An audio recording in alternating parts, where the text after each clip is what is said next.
when you talk about recovery, people always say it's pent-up demand. How are we differentiating between what's pent-up demand and what is actually green shoot of recovery? Are you making that distinction yet? No, for us, we have seen this has been a massive yo-yo when it comes to COVID. But in general, when you talk about our business, the refinery, Vandana is there and she'll testify it even more. We have been going through a lot of turbulence much before the COVID began. In context of some bit of a demand destruction, in some context, challenges came around crude.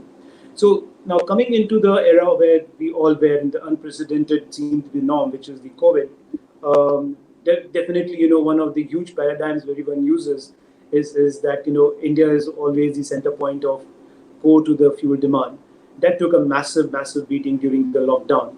But to your point, clearly, as the lockdown started easing, end of the day, fuel is very strongly correlated with mobility. So as we started seeing some mobility coming into the economy as the unlocks happened, that we started seeing reasonable fuels are concerned, be it in gasoline or gas oil.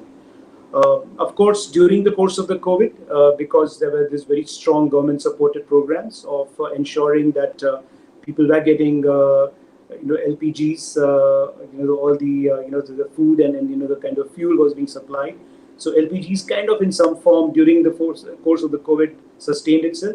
But rest of the fuels we are seeing, clearly we are seeing coming, I won't say coming back, it's a cautious optimism in some form. But we are definitely seeing better markers in this as opposed to what it was in the month of April and in mid of May. Of course, yes, when we speak about green shoots, as we see more and more industries opening up, because core industries are yet struggling to come to the full capacity.